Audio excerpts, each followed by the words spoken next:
People don't care what you know until they know that you care. And when they know that you care, they will start responding and they will feel safe enough to show you their true meaning. Hello, I am Wendy Grounds, and welcome to Manage This podcast. This is the show by project managers for project managers. And with me in the studio is a familiar voice, Bill Yates. Hi, Wendy. Good to be here. You may notice that Nick Walker is not in the room. He was here for the first 100 episodes, and Nick he acquired so much knowledge as a project manager, he's taken a new gig as a project manager. Just kidding. He has retired, and he has moved closer to family so he can be with his grandkids, and he and his wife can spoil them. I think he actually mentioned he was project managing a wedding coming up. That's true. Yeah, he's using those skills. Yes, that's absolutely true. You know, Bill, we've all had those difficult conversations. Those conversations where the stakes are high and everyone has a different opinion and then emotions get involved. Well, on this episode, we're talking about just those conversations, crucial ones, and our guest, Carrie Woods, is going to describe to us how facts and stories drive our emotions and how we can move from those crucial conversations to getting results. Carrie is an author, speaker, master trainer, and executive coach, as well as a certified platinum-level Vital Smarts trainer in crucial conversations. Carrie, welcome to Manage This. We're so glad you could join us today. Thank you. Thank you so much. It is absolutely fantastic to be here today. We're happy to have you. Could you just tell us what brought you into this line of work and what makes you passionate about it?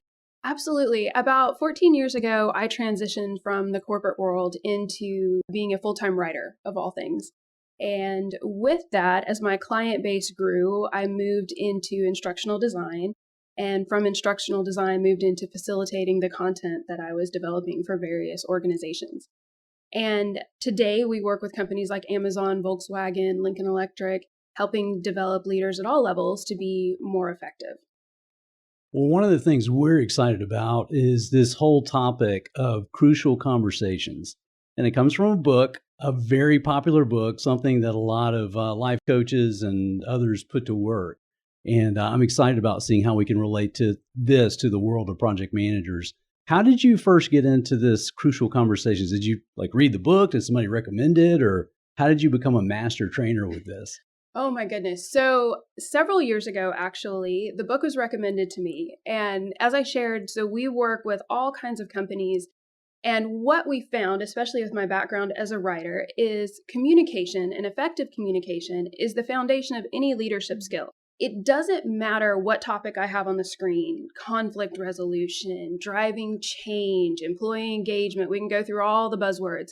If you are not communicating well, then you are not being understood and you cannot drive any of those behaviors towards the results and the outcomes that people need. So I'm always looking for how do people communicate well, because it's something that some people do inherently. It's just a skill that they have. And those are the people that we look at and we go, man, they can just get things done. What is different about them that they're just successful while I'm sitting here stuck? And it comes down to they communicate well. So with that, the next step, being a trainer and being somebody who designs learning content, you go, okay, how do I make that a transferable skill? In my quest to identify that, somebody recommended the book Crucial Conversations, and I read it and I said, this is it. I don't have to figure this out because they've done it. Why reinvent the wheel? Because they have created an approach that is so transferable, so easy to apply, and so effective that it truly does change people's lives in an amazing way. So define what is a crucial conversation? Absolutely. Crucial conversations are those moments. I tell my clients, it's where you find yourselves at a crossroads where you and I are having a discussion and the stakes are high. Okay. The outcome really does matter. We don't agree on what that outcome should be. And now emotions are running hot. So when you find yourself in the middle of that triangle of high stakes, very emotional, and outcomes matter, that is the reality of a crucial conversation. And I can explain that all day long, and you can kind of look at it in retrospect and go, oh yeah, I know what you were talking about. That was one. That was one. In the moment, how you tend to recognize it is your body's fight or flight response kicks in, and you might not realize what's happening, but you can feel it. Those butterflies start in your stomach, or maybe your neck starts to get hot, your voice starts to quiver a little bit, and you go, oh, something's changed. Something's changed. And that's your warning sign of this conversation has just turned crucial. So those are some of the indicators about, okay, these are like signs that a crucial conversation is popping up. Absolutely. Sometimes I think project managers know they're going into a crucial conversation because, oh my goodness, I have to meet with the sponsor and ask for, a 10% budget increase, or I've got to meet with the customer and tell them that the big nasty risk actually occurred. We've got to deal with it. We need some extra money, some extra time, something bad quality issue. There are other times I think where we're kind of caught off guard by it. So tell us, what are some of these warning signs that you can go into? So when your body senses a threat, you automatically go into the physiological fight or flight response. And what happens with that is in that moment, your brain floods your synaptic cleft with everything you've got. It's like hitting the overdrive turbo boost on a car and just all your adrenaline, all your hormones, everything. So the reaction to that is that all of these physiological changes happen. Your hands start to shake, your voice starts to shake, butterflies in your stomach, your neck can get hot. These will vary from person to person. I sweat. I tend to sweat a lot. You get that sweaty like response. I am full on working out at the Y. I'm like... Yes. And so when I describe this, everybody, they relate because they know what theirs are, even though it might not match with everybody else in the room. And when you feel that, you start to go, oh, okay, I need to pay more attention here because, and it comes down to verbal, nonverbal communication, which we could do a whole nother podcast on. But let me ask you guys a quick question. If I had to ask, what percentage of the communication that you put out in the world on a daily basis do you believe is verbal? So how much of what you say comes out of your mouth? I would say maybe about 40%. And I know the stats on, I think I know where you're going with the nonverbal, and it's way higher than you would expect. Share those. What are those stats? Way higher. So the research shows us that it's approximately 7%. Is verbal. Is verbal. So only 7% of our communication is verbal. Everything else is nonverbal. It's your inflection, your expression, your hand gestures, how you fix your hair, how you dress, how you stand, all of these things. And you can actually see the impact of this.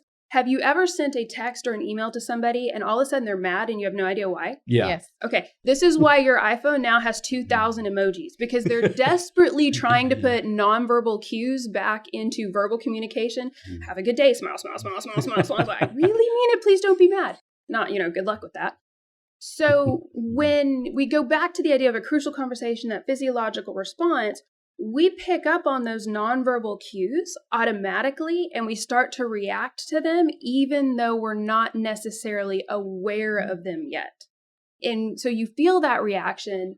And when you train yourself, when you become skilled, that's your early warning sign to kind of back up, take stock of what's going on and go, okay, this has just become crucial. So I've had crucial conversations with people and I've kind of walked away and think to myself, well, that didn't go well. Who hasn't, right? Yeah. And how do we achieve a constructive crucial conversation? What can I be doing to make sure I don't walk away with that feeling? Oh, goodness. That's the golden question, isn't it? Well, I want to back you up just a little bit to help you understand how we get into these kind of in the first place. And this is the idea of facts and stories. Now, as we discuss facts and stories, I want to lay out right up front, neither of these are bad. We're not calling stories a bad thing. What we're doing is learning to label them for what they are. Now, what happens is we all have a path to action.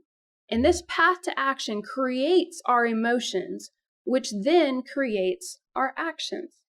So when we control these stories, we are in essence able to control our emotions and therefore control our actions, which helps us when we get in those crucial conversations like you were talking about, because we're able to think objectively. When emotion shows up, logic leaves. Emotion and logic cannot hang out together. So emotion shows up, logic leaves. We want to be able to control that emotion so that we can maintain a logical response and keep our focus on our original intent. So think about it. You said you've had those conversations where afterwards you're like, yep, that one was not what I was hoping for. What happens is the first thing that deteriorates is not our behavior, it's our intent. So we go into this discussion. So say a project manager goes into a discussion hoping to gain agreement with a colleague about a changed deadline. Hey, we really need to move this up. Well, then emotion shows up, tempers start growing, and all of a sudden, it's not about achieving that deadline anymore. Now it's about winning. It's about I'm right and you're wrong. Yeah. Those protective goals take over and we lose that intent and we start responding with emotion. So facts and stories. What is a fact? Let me ask you guys, what's a fact? So I'm thinking Spock. I can see him in my head. Yes. Right? He's like, I just want the facts, binary, black and white, true, false. I can see it, I can hear it, I can touch it, I can test it and measure it, right? These are facts. So a story then is any judgment, any assumption, anything that where we take that fact and go to the next step. So if I came in and I said, man, he was so angry today when I talked to him, would you think that's a fact or a story? Sounds like a story. Spock says that's a story. I'd say it's a story. So why would Spock say that's a story, though? All Spock's going to do is look at what was said, just, take the text. Don't worry about the context or the emotion or what the person was wearing or how they were using their hands or their tone, their inflection. Just ignoring all that, just looking at the facts. Just looking at the facts, because angry is my judgment of his behavior. So based on whatever he said, whatever he wore, whatever his presentation was, I determined that he was angry. He didn't come in and go, oh, Carrie, I'm so angry today. No, I said he was angry. It's all in our perception. Right. So those perceptions, those stories then drive our emotions. Let me give you an example. Let's say that I come in here today and they go, oh, Carrie is the new boss. And y'all are like, well, okay. And I give everybody an assignment. And now I'm coming in every 10 minutes to check on you. Those are the facts. Mm-hmm. I'm coming in every 10 minutes to check on what you're doing. How does that make you feel? Micromanaged. Man, she's micromanaging me. She doesn't trust me. What's she thinking? Just let me do my job. Oh, wow. So how does that make you feel? My story is I'm mad. I would feel be irritated. Disrespected. Yeah. I'm gonna go over your head. So now the story is that I'm micromanaging. I don't trust you. I'm creating a tense environment. The emotion is now you're mad. Yep. You're frustrated. So I come in again, and how do you act? Ticked off. Irritated. Short, blunt. Yeah. We need to have a crucial conversation now. Maybe we have a crucial conversation. All right, but now let's go back to the beginning of that. Same exact set of facts. We're not going to change one fact at all. What is a completely different story you could tell yourself? We could say that Carrie is concerned for us, wants to make sure we're doing okay. She cares about the project, and so she's coming in to give support. I care. Maybe she's trying to learn more about what we're doing and kind of get up to speed. Here's what we're doing and here's why it's important. This is the support we need. Yeah. So I care and I'm trying to learn. Mm-hmm. Okay. Well, now what emotions do you have? I'm not as ticked off. Not mad. No, I'm not threatened. Maybe she's not supportive. Threatened. Yeah. Maybe she's supportive. Maybe this could work out. Yeah, benefit of the doubt, maybe. So now how do you act? I'd be more welcoming when you came by my desk. What changed? Mm-hmm. Story. The story. That's it. The only thing that changed is the story. And what's unfortunate is, especially in our culture, is we have a predisposition to jump to the worst case scenario. Right. We believe the worst in people, and we allow those stories to control us. Mm. So when we start controlling them, we start controlling our outcomes. So when we walk into a crucial conversation, we need to have awareness of our stories. Yes. And we need to know what we're bringing into this thing. We need to know exactly what we're bringing into it. And we get into this portion in training, and people tend to get very upset. And I warn them before we go in, I'm like, look, At least one of you is going to be mad at me in the Yeah. next 23 minutes. Okay. I'm just throwing it out there because they get very attached to those stories. We're not calling stories bad. You need stories for context, for the nonverbal part of why this matters. But you also need the awareness to label them for what they truly are and not let those stories become fact in your head and inadvertently control you. Okay, now you've gotten right to that point. So project managers, I think they can follow up to here and they're like, okay, I got you, Carrie. This makes sense. Now help me. How do I do it? I'm walking into this crucial conversation. It's going to be difficult, I know. And also know I can just hear the voices in my head going, they're against me. They've done this in the past. They're working behind me. How do I put those voices? How do I quieten those? And what's the right strategy to take? So we have to remember that intent. So when I work with my project managers, I often get tickled at them because when they come into training for the first time, their goal is to control others. All right, Carrie, you're going to teach me these skills and I'm going to get better at getting people to do what I want them to do. Because the reality in most project management situations is they are held accountable for individuals and behaviors over which they have absolutely no authority. So I have accountability, but I have no authority. That's fun. But such is the nature of the role, right? So we have to learn how to work within that. So they come in thinking it's about controlling the conversation.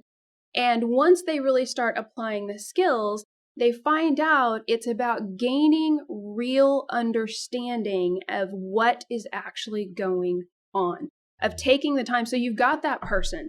Let's say you're a project manager in a production company and your projects always tend to hit a snag when they get to the paint department.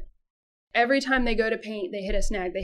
And you go down there, and as soon as you go down to the floor and you see that supervisor, you can see that he is locking up and that he is bracing for the fight before you ever even talk to him. He knows what's coming. And I'm sure there's a few people listening right now going, yep, I have done that before. I know that person. Well, instead of going down there and trying to force him into behavior, maybe we need to take the time to truly understand what it's like to be on his side of the issue. I've been in so many production companies where, maybe the paint department in this particular company is the bottleneck because everybody keeps sending through reworks and they've already done their job. Maybe they've done it 2 and 3 times and somebody scratched it. Or it got all the way to finish and the customer wants it purple instead of yellow, or whatever has happened. Oh, we moved a door that wasn't there before. Now we have to repaint this whole side. These things are the reality. So if you understand truly what's going on from that person's perspective, then you start having the right conversation. Let's talk about human nature for a little bit.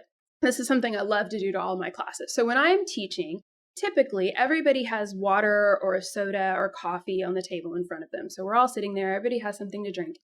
And I will tell people, I go, imagine I'm standing up here right now and I told you, I forbid you from touching that drink for the rest of this class. Yes, exactly. Bill just reaches out for the drink he doesn't even have.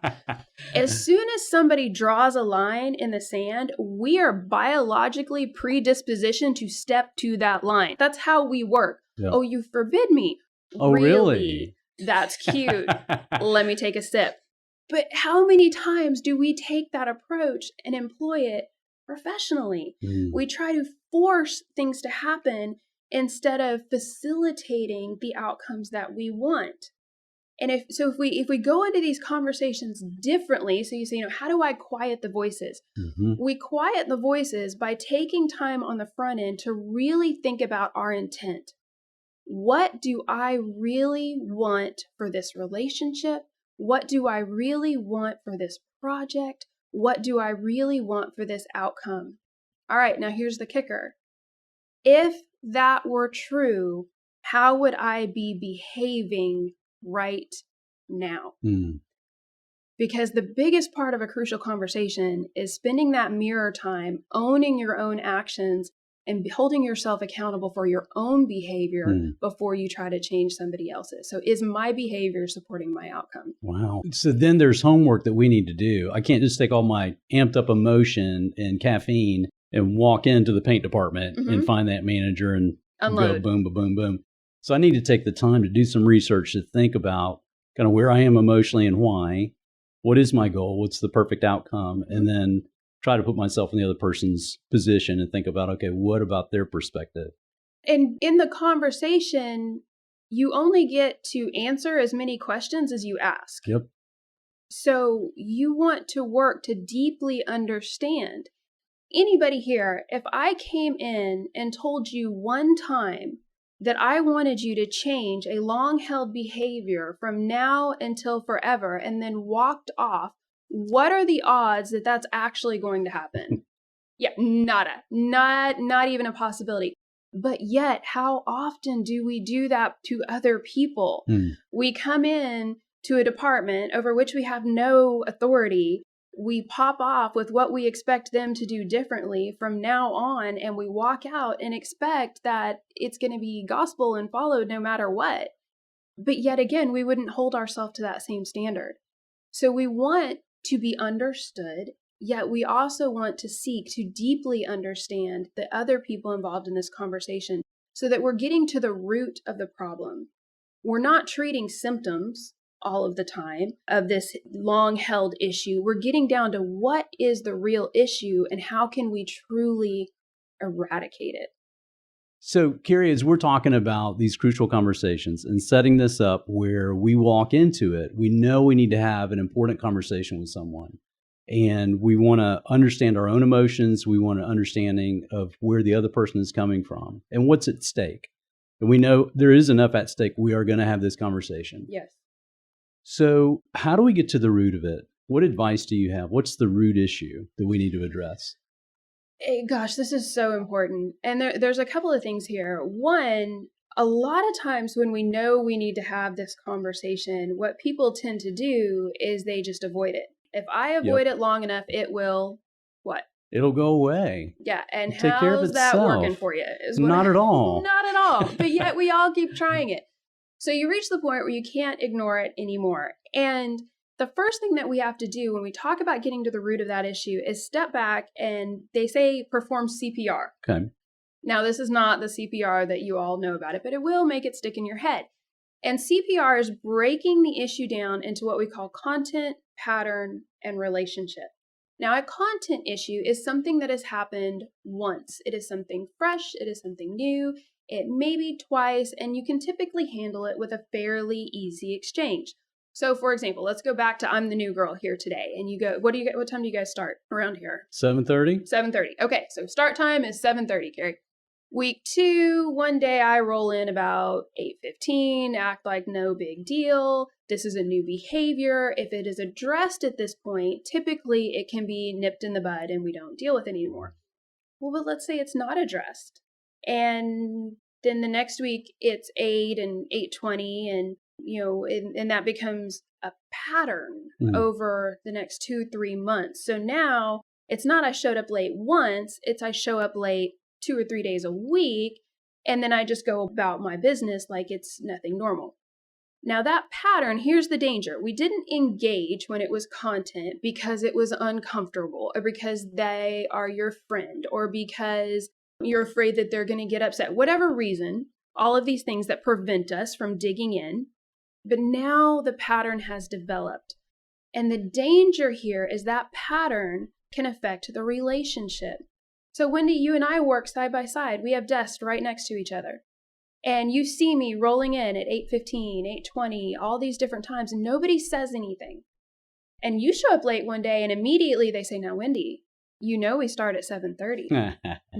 And this resentment starts to take hold. And so now Wendy and I have a problem working with each other because she feels that she's being treated unfairly, that I'm getting away with something that she doesn't, that I'm getting special treatment.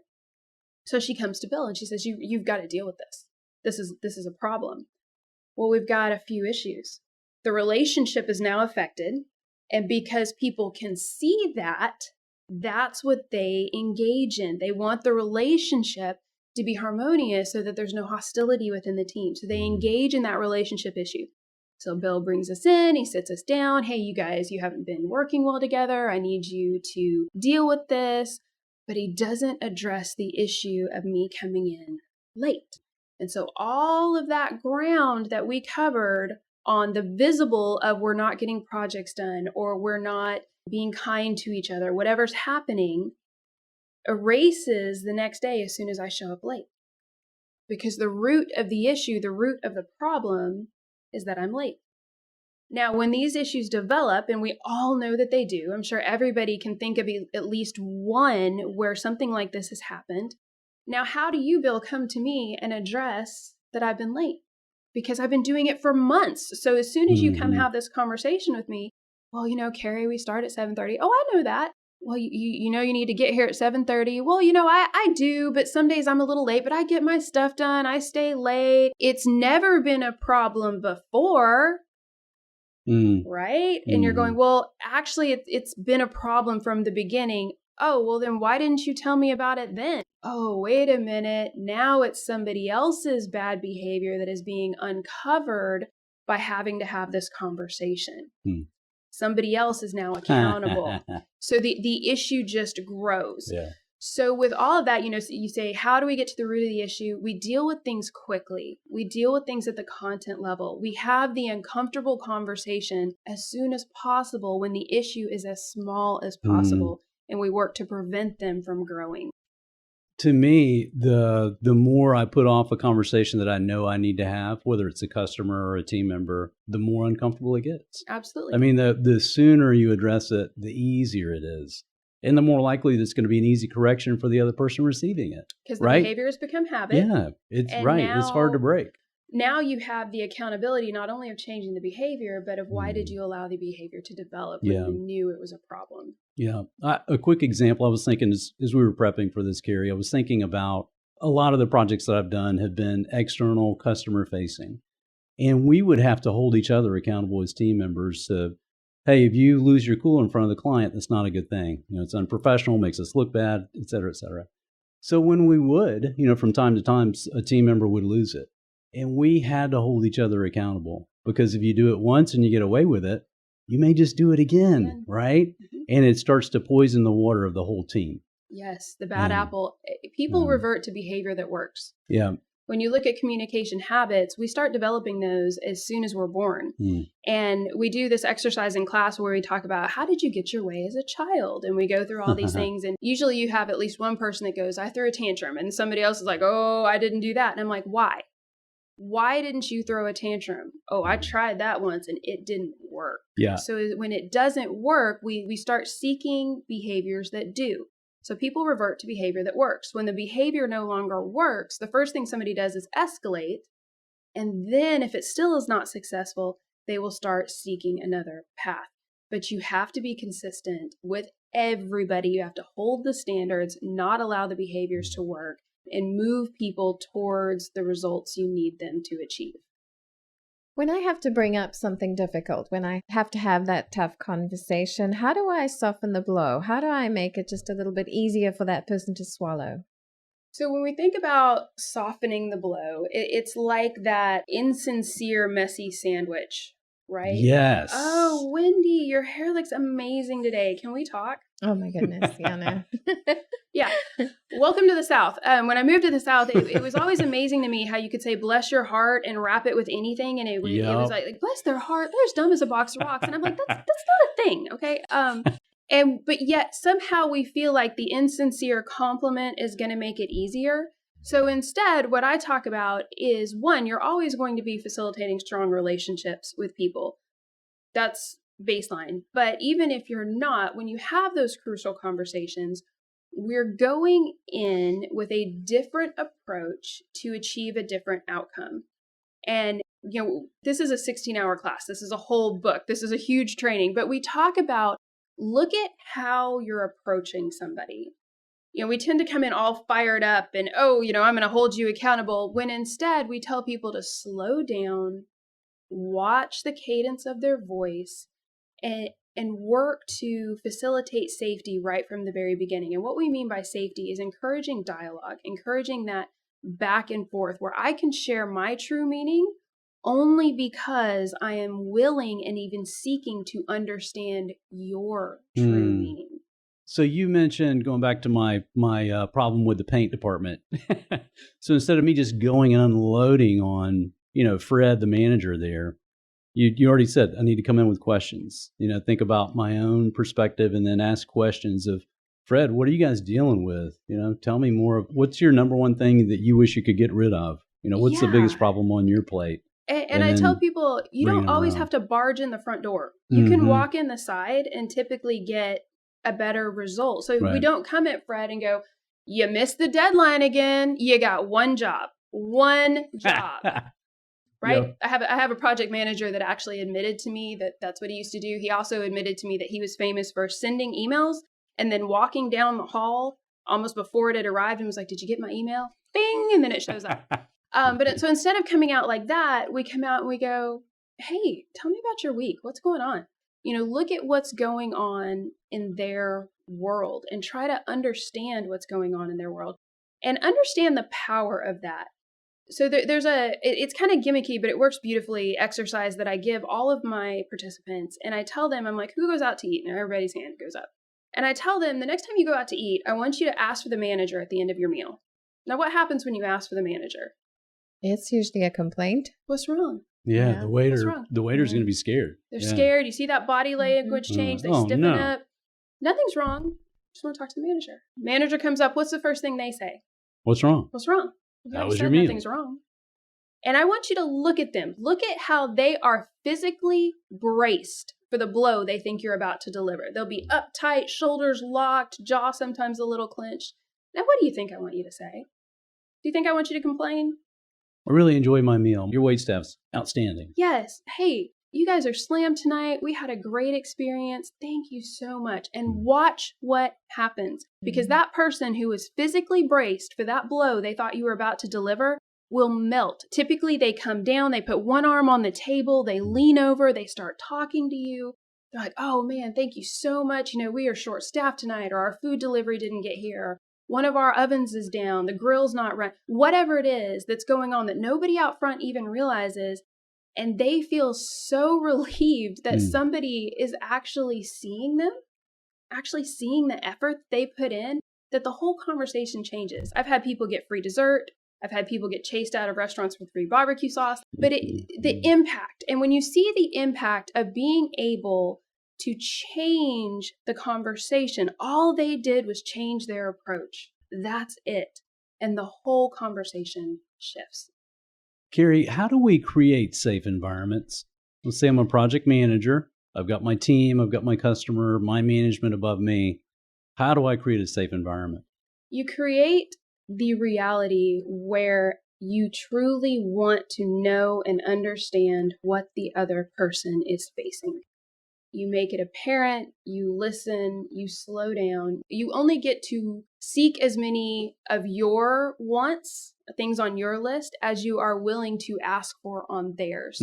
To truly understand what is going on, get to that root. And when you do that, people know when you care. People don't care what you know until they know that you care. And when they know that you care, they will start responding and they will feel safe enough to show you their true meaning. How do we move from that? Now, we've had this conversation, we've got things out in the open, and how do we take that into results? How do we get something productive coming out of that conversation where everybody is at peace with the decision? Absolutely. Now, this is where we go from talking to acting. And we want to lay out those action steps, because this is that crucial point where everybody is on the same page, you have agreement, finally we're going to move towards the same goal at the same time. Not quite.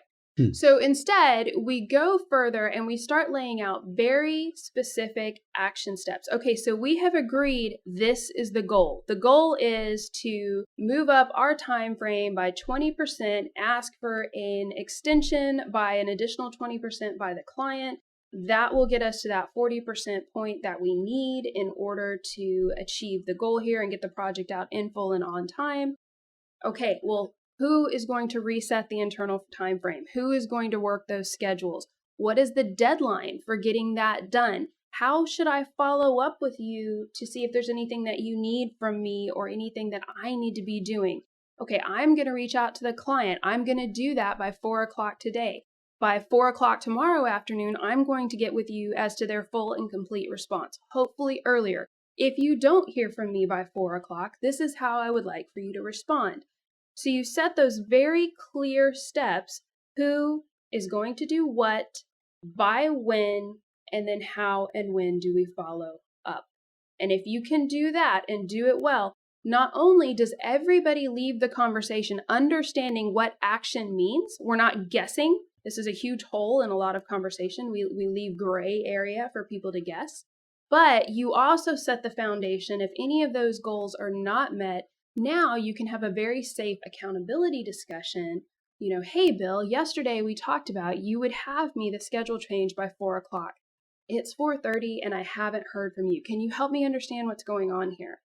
So you have the expected behavior versus the observed behavior equals a question. This is the one formula I can give you for conversation. It's not usually this cut and dry, but expected plus observed equals a question, always.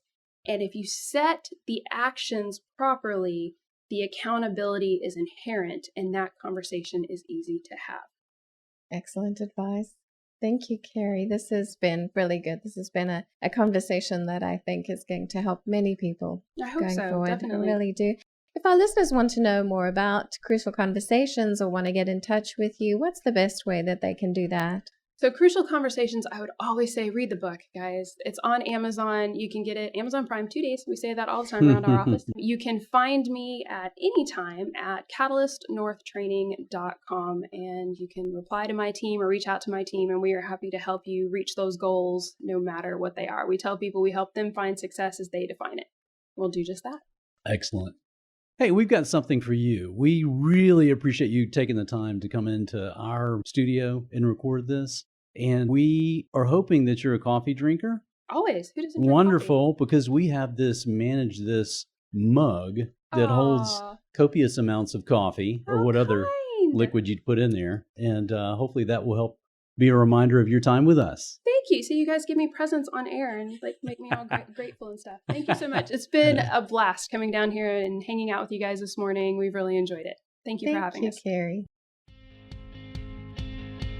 Thanks for listening, folks. You just earned some free PDUs by listening to this podcast. So to claim them, go to velociteach.com and choose Manage This Podcast from the top of the page. Click the button that says Claim PDUs and then follow the steps. That's it for this episode of Manage This. Thank you for joining us. We hope you'll tune back in on April 7th for our next episode. Until then, keep calm and manage this.